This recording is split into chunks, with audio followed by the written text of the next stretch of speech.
setelah kita melihat bagaimana relasi antara Abraham dengan Yesus membentuk suatu kaitan yang vital di antara kisah-kisah tentang Abraham dengan dunia kita sekarang, kita harus beralih kepada aspek kedua dari penerapan modern, yaitu kaitan di antara Israel dan gereja.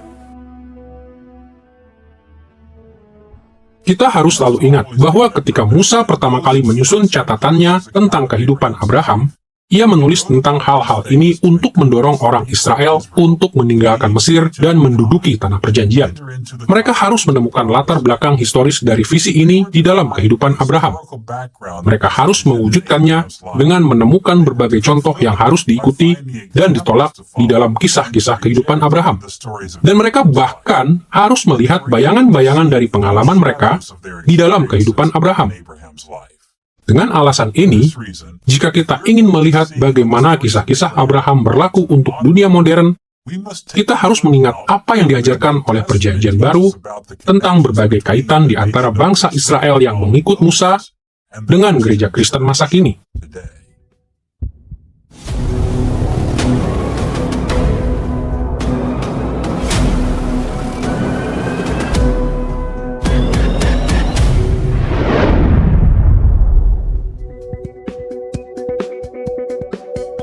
Untuk menelusuri relasi di antara Israel dan gereja, kita akan menyentuh dua topik yang paralel dengan pembahasan kita sebelumnya.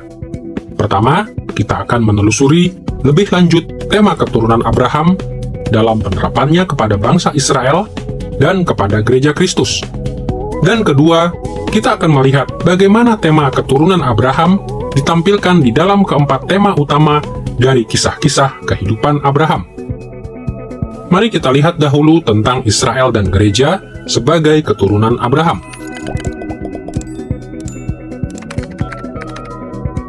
Untuk melihat kaitan di antara Israel dan gereja sebagai keturunan Abraham, kita akan menyentuh secara singkat 4 hal.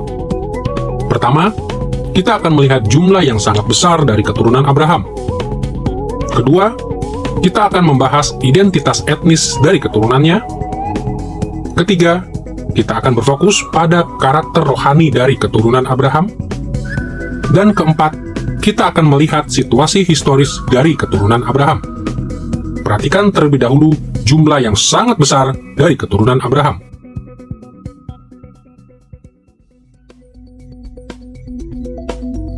Seperti yang telah kita lihat, Kitab Kejadian menyatakan dengan jelas bahwa istilah keturunan Abraham kadang-kadang mengacu kepada satu orang yang istimewa, yaitu Ishak. Dan Perjanjian Baru menjadikan pemahaman ini sebagai dasar untuk menciptakan kaitan di antara Abraham dengan Kristus. Akan tetapi, kita kini harus memperluas visi kita untuk melihat fitur lainnya dari pandangan Alkitabiah tentang keturunan Abraham. Ishak bukan satu-satunya pribadi di dalam kisah-kisah tentang Abraham yang disebut sebagai benih atau keturunan Abraham. Ishak tidak menerima warisan Abraham hanya untuk dirinya. Ia juga adalah saluran yang melaluinya banyak orang akan menikmati status sebagai keturunan Abraham.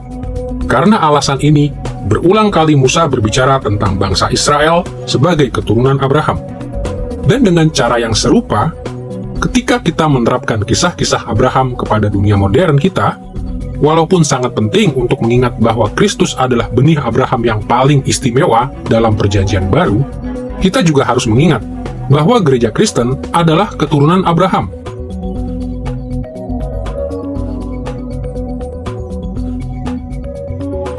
Seperti yang Paulus sampaikan dalam Galatia pasal 3 ayat 29 berikut. Kamu adalah keturunan Abraham dan ahli waris menurut janji itu.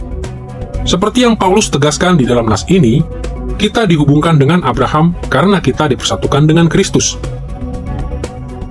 Kita seperti bangsa Israel dalam Perjanjian Lama adalah keturunan Abraham. Karena alasan ini, kisah-kisah Abraham tidak hanya berlaku untuk Kristus sendiri, tetapi juga bagi banyak sekali anak Abraham yang dihubungkan dengannya di dalam gereja.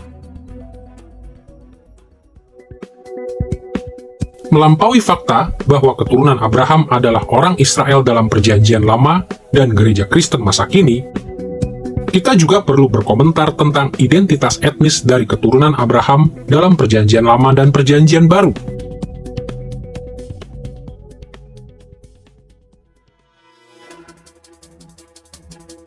seperti telah kita lihat, kisah-kisah Abraham pertama-tama dituliskan bagi bangsa Israel yang mengikut Musa.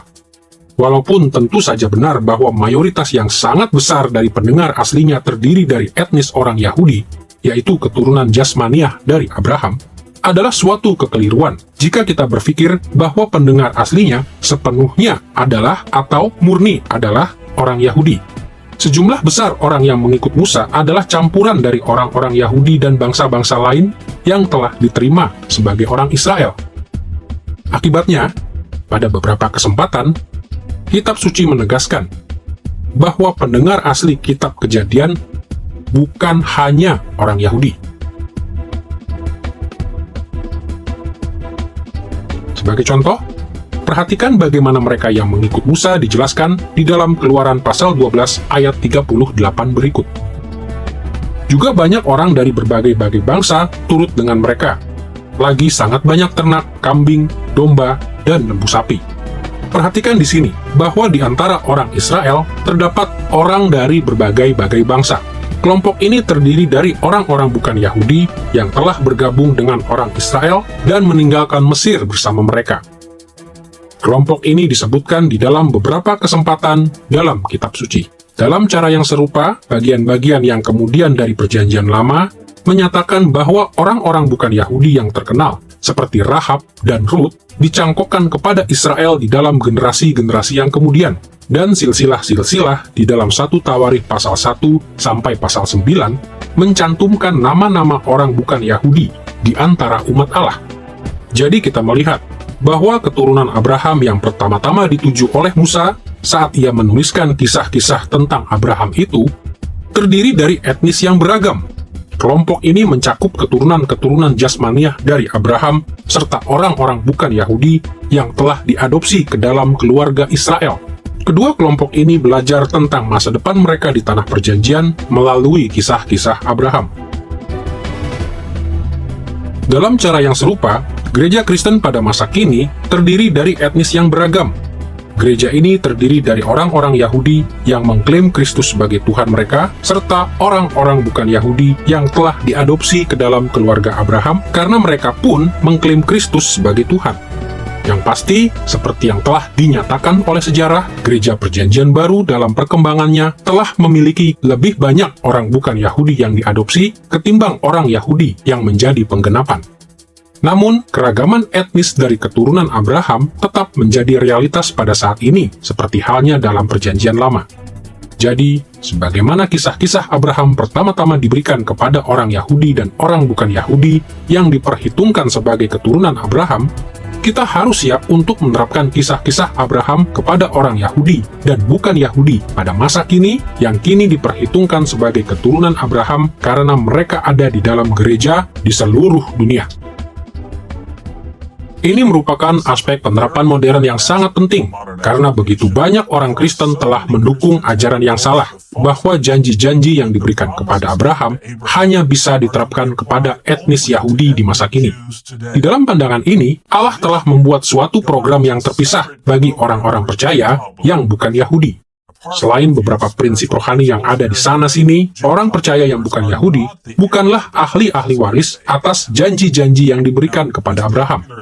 Walaupun perspektif ini begitu populer sekarang, kita harus selalu ingat bahwa keturunan Abraham terdiri dari etnis yang beragam pada zaman Musa, dan bahwa keturunan Abraham pada masa kini tetap merupakan suatu umat yang beragam secara etnis. Apa yang Musa ajarkan kepada bangsa yang mengikut dia itu berlaku untuk kontinuitas dari bangsa itu sekarang, yaitu Gereja Yesus Kristus. Ketiga, penerapan modern dari kehidupan Abraham juga harus memperhatikan karakter rohani dari orang Israel dan gereja sebagai keturunan Abraham.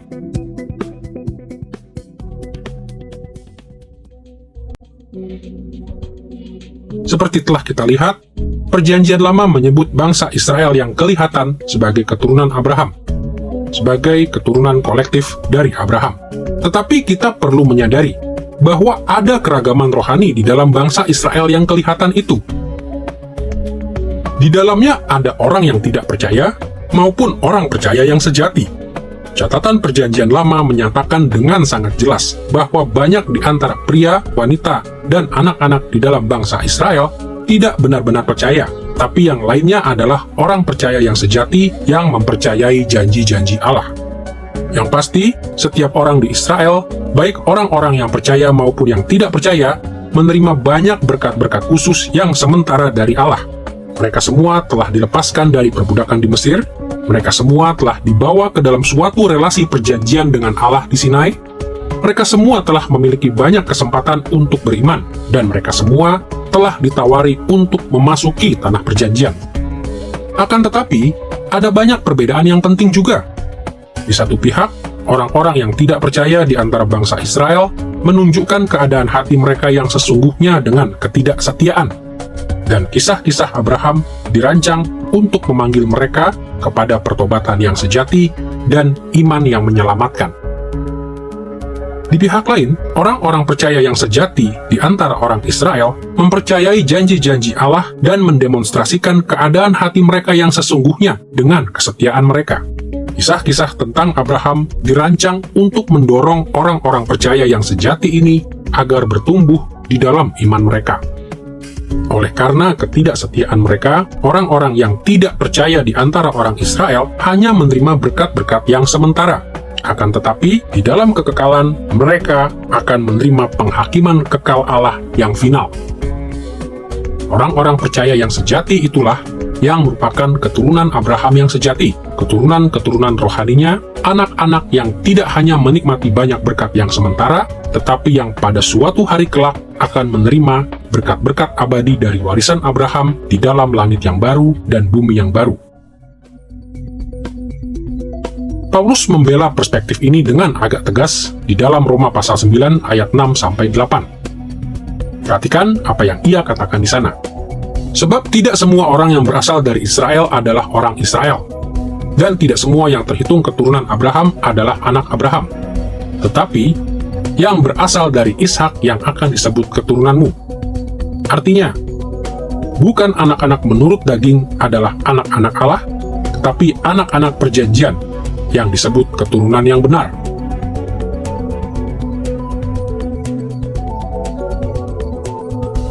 Tidak sulit untuk melihat bahwa jenis keragaman rohani yang sama juga hadir di dalam gereja Kristus. Mereka yang diasosiasikan dengan gereja yang kelihatan di dalam perjanjian baru melalui baptisan terdiri dari dua jenis orang. Orang yang tidak percaya dan orang yang percaya. Tentu saja, sebagaimana dalam perjanjian lama, orang Israel menikmati banyak hak istimewa yang sementara karena asosiasi mereka dengan Allah dan umatnya. Ada banyak berkat sementara untuk semua orang yang terlibat di dalam gereja Kristus. Mereka memiliki suatu komunitas yang penuh kasih, mereka memiliki firman Allah dan sakramen-sakramen, mereka memiliki Injil yang dijelaskan dan ditawarkan kepada mereka. Akan tetapi, banyak orang di dalam gereja yang kelihatan menunjukkan keadaan hati mereka yang sesungguhnya dengan ketidaksetiaan mereka. Dan kisah-kisah tentang Abraham harus diterapkan kepada orang-orang yang tidak percaya ini di dalam gereja dengan menyerukan pertobatan yang sejati dan iman yang menyelamatkan. Akan tetapi, di dalam gereja yang kelihatan juga ada orang-orang percaya yang sejati, yang mempercayai janji-janji Allah dan memperlihatkan keadaan hati mereka dengan kesetiaan mereka. Kisah-kisah tentang Abraham harus diterapkan kepada orang-orang percaya yang sejati ini dengan cara mendorong mereka untuk bertumbuh di dalam iman mereka di sepanjang kehidupan mereka. Oleh karena ketidaksetiaan mereka, orang-orang yang tidak percaya di dalam gereja hanya akan menerima berkat-berkat yang sementara. Di dalam kekekalan, mereka akan menerima penghakiman kekal Allah. Namun keturunan Abraham yang sejati, anak-anak Abraham yang sejati, mereka yang telah percaya kepada Kristus, tidak hanya akan menerima banyak berkat temporer, tetapi pada suatu hari kelak juga akan menerima upah kekal mereka. Warisan Abraham di dalam langit yang baru dan bumi yang baru. Karena alasan inilah, Yakobus menulis tentang Abraham seperti yang ia lakukan di dalam Yakobus pasal 2 ayat 21-22. Karena ia menulis untuk gereja Kristen yang kelihatan, di mana ada orang-orang yang tidak percaya maupun yang percaya di dalamnya, ia mengatakan kata-kata berikut. Bukankah Abraham, leluhur kita, dianggap benar karena apa yang ia lakukan ketika ia mempersembahkan Ishak anaknya di atas mezbah? Kamu lihat bahwa imannya bekerja sama dengan perbuatan-perbuatannya, dan imannya dijadikan sempurna oleh perbuatan-perbuatannya. Ide utama Yakobus di sini adalah bahwa kisah-kisah Abraham menantang orang-orang yang tidak percaya di dalam gereja untuk berpaling dari kemunafikan mereka.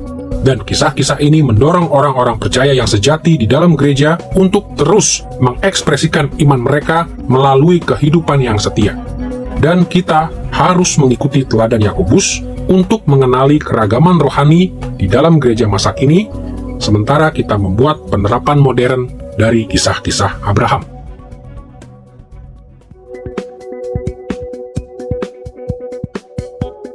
Di tempat keempat, untuk menerapkan kehidupan Abraham kepada dunia modern, kita juga harus ingat bahwa ada kemiripan yang signifikan di antara situasi-situasi historis dari orang Israel yang mengikut Musa dengan gereja Kristen masa kini.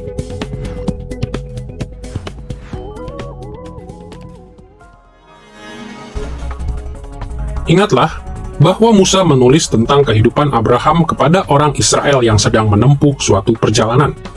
Apakah ia menulis bagi generasi pertama atau kedua dalam peristiwa keluaran? Pendengar aslinya itu hidup di antara dua dunia. Di satu sisi, mereka telah meninggalkan perbudakan di Mesir. Akan tetapi di sisi lain, mereka belum memasuki tanah Kanaan. Atau jika diungkapkan dengan cara lain, bangsa Israel telah menerima penyelamatan awal mereka dari dunia mereka yang lama, tetapi mereka belum memasuki dunia mereka yang baru. Karena itu, Musa menulis kepada orang Israel untuk mendorong mereka agar membuang segala keterikatan mereka kepada Mesir dan untuk bergerak maju menuju kemenangan di negeri itu. Situasi historis dari pendengar asli penting bagi penerapan modern, karena gereja Kristen pada masa kini pun mengalami suatu situasi historis yang paralel. Sebagaimana orang Israel telah diselamatkan dari perbudakan di Mesir, tetapi masih berada dalam perjalanan menuju kehidupan yang mulia di tanah perjanjian, gereja Kristus telah dilepaskan dari kekuasaan dosa oleh karya yang Kristus lakukan ketika ia hadir di bumi. Tetapi gereja masih berada dalam perjalanan menuju kemuliaan dari ciptaan baru yang akan datang saat Kristus datang kembali. Situasi-situasi paralel ini memberi kita suatu kerangka rujukan untuk menerapkan kehidupan Abraham kepada gereja masa kini. Sebagaimana Musa menulis tentang Abraham untuk mendorong dan menuntun Israel dalam perjalanannya dari satu tempat ke tempat lain, kisah-kisahnya mendorong dan menuntun kita dalam perjalanan kita dari dunia maut kepada dunia kehidupan kekal yang baru. Kita bisa yakin bahwa paralel-paralel historis ini menyediakan bagi kita orientasi semacam ini dalam penerapan, karena Rasul Paulus memakainya ketika ia menerapkan perjanjian lama kepada gereja di Korintus. Perhatikan cara ia menunjukkan paralel-paralel historis di antara pendengar Musa dengan gereja dalam 1 Korintus pasal 10 ayat 1-6 berikut. Aku mau supaya kamu mengetahui, saudara-saudara, bahwa nenek moyang kita semua berada di bawah perlindungan awan, dan bahwa mereka semua telah melintasi laut. Untuk menjadi pengikut Musa, mereka semua telah dibaptis dalam awan dan dalam laut. Mereka semua makan makanan rohani yang sama, dan mereka semua minum minuman rohani yang sama, sebab mereka minum dari batu karang rohani yang mengikuti mereka, dan batu karang itu ialah Kristus. Tetapi sungguh pun demikian, Allah tidak berkenan kepada bagian yang terbesar dari mereka, karena mereka ditewaskan di padang gurun. Semuanya ini telah terjadi sebagai contoh bagi kita untuk memperingatkan kita supaya jangan kita menginginkan hal-hal yang jahat seperti yang telah mereka perbuat. Secara sederhana, Paulus menunjukkan bahwa orang Israel yang mengikut Musa melintasi padang belantara telah mengalami hal-hal yang paralel dengan pengalaman-pengalaman dari orang Kristen. Mereka telah diselamatkan oleh Musa, sebagaimana kita telah diselamatkan oleh Kristus. Mereka telah dibaptis di dalam Musa, sebagaimana orang Kristen telah dibaptis di dalam Kristus. Mereka makan mana dan minum air dari Allah, sebagaimana orang Kristen makan dan minum di dalam sakramen perjamuan kudus. Namun pengalaman-pengalaman anugerah yang mula-mula ini menempatkan Israel di dalam suatu masa percobaan, suatu masa ujian saat mereka melangkah menuju ke tanah perjanjian. Dan sayangnya, pada zaman Musa, Allah tidak berkenan kepada kebanyakan orang Israel, sehingga mereka mati di padang belantara. Jadi Paulus menyimpulkan bahwa orang Kristen harus belajar dari pengalaman orang Israel tentang natur dari perjalanan mereka sebagai gereja. Dari contoh Paulus, kita dapat belajar banyak tentang cara untuk menerapkan kehidupan Abraham kepada gereja Kristen. Kisah-kisah Musa tentang kehidupan Abraham mendorong Israel untuk tetap setia saat mereka menengok ke belakang kepada apa yang telah Allah lakukan saat menyelamatkan mereka dari Mesir dan saat mereka melangkah maju menuju ke tanah perjanjian. Dengan cara yang sama, kita harus menerapkan kisah-kisah Abraham kepada gereja masa kini dengan cara-cara yang menyemangati kita di dalam perjalanan kita. Kita harus tetap setia kepada Kristus karena apa yang telah Ia lakukan di dalam inaugurasi kerajaan. Kita harus terus-menerus setia kepada Dia saat kerajaannya bertumbuh di zaman kita. Dan kita harus menantikan hari ketika perjalanan rohani kita selesai. Ketika kita masuk ke dalam langit yang baru dan bumi yang baru. Jadi, ketika kita melangkah kepada penerapan modern dari kehidupan Abraham, kita seharusnya tidak hanya memusatkan perhatian kita kepada kaitan-kaitan di antara Abraham dengan Yesus. Kita juga harus memberikan perhatian kepada kaitan-kaitan di antara bangsa Israel yang pertama kali menerima kisah-kisah tentang Abraham dengan gereja Kristen. Israel Perjanjian Lama dan Gereja Perjanjian Baru adalah keturunan Abraham. Kita sama-sama memiliki identitas etnis yang beragam. Kita sama-sama memiliki keragaman rohani, dan kita sama-sama sedang dalam perjalanan menuju ke sasaran kerajaan Allah yang mulia.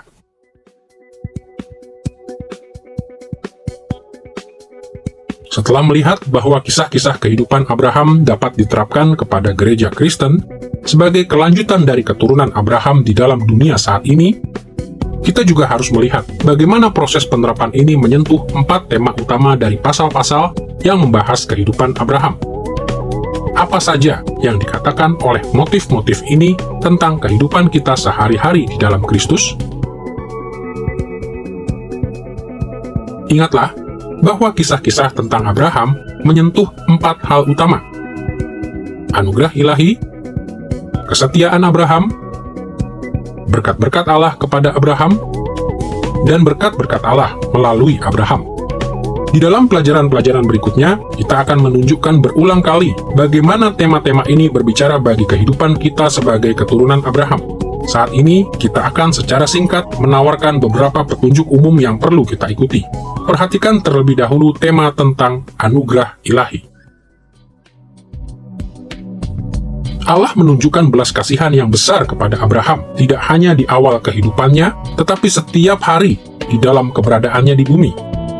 Dan sebagaimana Alkitab mengajarkan dengan jelas, sama seperti Allah menunjukkan belas kasihan kepada Abraham, Allah juga menunjukkan kepada orang Kristen masa kini anugerah yang memperkenalkan kita kepada Kristus dan menopang kita di dalam Kristus. Sebagaimana yang Paulus nyatakan di dalam Efesus pasal 2 ayat 8-9 berikut. Sebab karena kasih karunia kamu diselamatkan oleh iman. Itu bukan hasil usahamu, tetapi pemberian Allah. Itu bukan hasil pekerjaanmu. Jangan ada orang yang memegahkan diri. Keselamatan di dalam Kristus adalah karunia Allah yang penuh rahmat. Bahkan iman yang kita miliki pun berasal dari Dia. Kita begitu bergantung pada belas kasihan Allah. Sehingga setiap hari di dalam kehidupan Kristen kita harus terus hidup di dalam belas kasihan tersebut. Tanpa anugerah Allah yang menopang kita, segala usaha kita untuk tetap setia akan sia-sia. Karena alasan ini, sebagaimana orang Israel yang mengikut Musa perlu memahami keajaiban anugerah Allah di dalam hidup mereka saat mereka mendengar kisah-kisah tentang kehidupan Abraham, maka setiap kali kita membaca bahwa Allah menunjukkan belas kasihan kepada Abraham sebagai para pengikut Kristus, baik secara bersama maupun sebagai individu, kita memiliki kesempatan untuk mempelajari bagaimana kita bersyukur atas apa yang telah Allah lakukan untuk kita. Allah telah menunjukkan belas kasihan yang besar kepada kita, dan kita harus mempelajari cara untuk mencari dan mengandalkan belas kasihan-Nya. Dengan cara serupa, tema tentang kesetiaan Abraham juga diterapkan kepada para pengikut Kristus dalam banyak aspek. Sementara kita membaca kehidupan Abraham, kita melihat banyak situasi di mana Abraham diperintahkan untuk melayani Allah dengan ketaatan. Tentu saja, ia tidak mencapai kesempurnaan di dalam hidup ini, tetapi ia telah menunjukkan buah dari iman yang sejati. Kita perlu mengingat bahwa bahkan di Perjanjian Lama, ketaatan yang setia selalu didasarkan pada belas kasihan dan anugerah Allah. Jadi kita tidak boleh keliru memahami penekanan ini sebagai suatu bentuk legalisme. Walaupun begitu, sama seperti dalam Perjanjian Lama, orang percaya yang sejati pada masa kini harus merespon anugerah Allah dengan pelayanan yang setia kepada Allah. Inilah sebabnya Perjanjian Baru sering menekankan tanggung jawab kesetiaan bagi para pengikut Kristus. Perhatikan bagaimana cara Paulus mengaitkan anugerah dengan kesetiaan di dalam Efesus pasal 2 ayat 8-10 berikut. Sebab karena kasih karunia, kamu diselamatkan oleh iman. Itu bukan hasil usahamu, tetapi pemberian Allah. Itu bukan hasil pekerjaanmu. Jangan ada orang yang memegahkan diri. Karena kita ini buatan Allah, diciptakan dalam Kristus Yesus untuk melakukan pekerjaan baik yang dipersiapkan Allah sebelumnya. Ia mau supaya kita hidup di dalamnya. Seperti yang dijelaskan oleh ayat 10, orang Kristen masa kini memiliki tanggung jawab untuk melakukan pekerjaan-pekerjaan baik. Allah memberikan kepada kita iman yang menyelamatkan supaya kita dapat setia kepadanya. Jadi setiap kali kita melihat bagaimana kehidupan Abraham memunculkan hal-hal yang berkaitan dengan kesetiaan manusia, kita siap untuk menerapkan tanggung jawab moral tersebut dalam kehidupan kita. Ketiga, kita juga seharusnya mengetahui bagaimana berkat-berkat yang diberikan kepada Abraham diterapkan bagi kehidupan Kristen. Ingatlah bahwa Allah telah menjanjikan berkat-berkat yang besar untuk Abraham dan keturunannya. Pada akhirnya, mereka akan menjadi suatu bangsa yang besar dan makmur yang sangat termasyhur. Dan di sepanjang kisah-kisah tentang Abraham, kita menemukan saat-saat ketika Allah memberkati sang bapa leluhur itu dengan kecapan-kecapan awal dari berkat-berkat yang final ini. Sebagaimana pendengar asli Israel dapat melihat janji-janji kepada Abraham digenapi di dalam kehidupan mereka, sementara mereka menantikan berkat-berkat yang final tersebut, maka sebagai orang Kristen pada masa kini, kita mengalami banyak kecapan awal dari berkat-berkat yang sama ini saat ini juga. Sementara kita menantikan dalam pengharapan hari ketika berkat-berkat tersebut akan datang kepada kita di dalam segala kepenuhannya. Berkat-berkat yang kita lihat di dalam kehidupan ini dapat memberikan kekuatan yang besar kepada kita saat kita hidup setiap hari dengan mengharapkan berkat-berkat yang final yang akan menjadi milik kita ketika Kristus datang kembali. Akhirnya, sebagaimana kisah-kisah Abraham berfokus pada berkat-berkat yang akan Allah karuniakan kepada dunia ini melalui Abraham, orang Kristen juga memiliki kesempatan untuk merenungkan berkat-berkat yang diberikan melalui kita kepada dunia. Ingatlah bahwa Abraham telah dijanjikan perlindungan dari musuh-musuh serta berkat-berkat bagi sahabat-sahabatnya, sehingga suatu hari kelak ia akan membagikan berkat-berkat Allah kepada semua bangsa di bumi. Dan lebih dari ini, melalui kisah-kisah Abraham, kita melihat bahwa Allah memakai Abraham dari waktu ke waktu sebagai alat berkat-berkatnya kepada segala macam orang. Ketika pendengar asli Kitab Kejadian mempelajari peristiwa-peristiwa ini, mereka memiliki banyak kesempatan untuk merenungkan peristiwa-peristiwa di zaman mereka. Mereka dituntun dalam hal bagaimana mereka harus melayani sebagai alat berkat Allah bagi dunia ini saat mereka menjumpai kelompok orang yang berbeda. Mereka dapat memiliki keyakinan akan perlindungan Allah terhadap musuh, dan mereka dapat melangkah maju dengan usaha-usaha untuk menyebarkan berkat-berkat kerajaan Allah kepada sesama mereka. Dengan cara serupa, kita sebagai orang Kristen masa kini seharusnya juga menerapkan motif ini di dalam kehidupan kita. Kita juga dapat memiliki kepastian tentang perlindungan Allah, dan kita bisa memperoleh kekuatan untuk menjadi berkat bagi semua bangsa di bumi dengan memperluas kerajaan Allah sampai ke ujung-ujung bumi. Di dalam pelajaran tentang penerapan modern dari kehidupan Abraham ini, kita telah menelusuri bagaimana pasal-pasal dalam kitab Kejadian yang membahas sang bapa leluhur itu relevan bagi dunia kita saat ini. Kita telah melihat sebelumnya bahwa pendekatan Kristen kepada bagian Alkitab ini mengarahkan perhatian kepada Kristus sebagai keturunan Abraham yang agung. Pendekatan ini menyelidiki bagaimana Kristus memenuhi motif-motif yang kita temukan di dalam kehidupan Abraham. Namun, lebih jauh lagi, kita juga melihat bagaimana kehidupan Abraham diterapkan kepada gereja sebagai keturunan Abraham secara kolektif.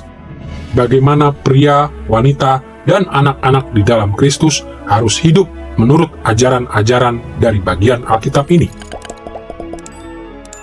Saat kita lebih mencermati kehidupan Abraham di dalam kitab Kejadian, kita akan memiliki banyak kesempatan untuk menerapkan kehidupan sang bapa leluhur bagi kehidupan kita saat ini.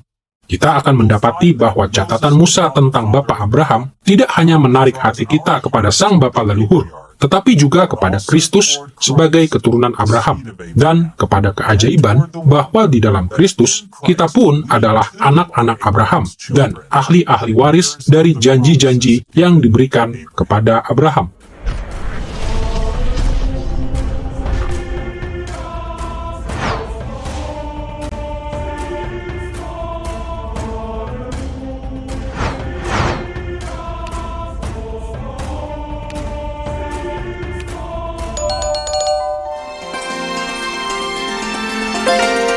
I believe in God the Father Almighty, maker of heaven and earth. I believe in Jesus Christ, His only Son, our Lord, who was conceived by the Holy Spirit and born of the Virgin Mary. He suffered under Pontius Pilate, was crucified, died, and was buried. He descended into hell. The third day he rose again from the dead. He ascended into heaven. And is seated at the right hand of God the Father Almighty. From there he will come to judge the living and the dead. I believe in the Holy Spirit, The Holy Catholic Church, the communion of saints, the forgiveness of sins, the resurrection of the body, and the life everlasting. Amen.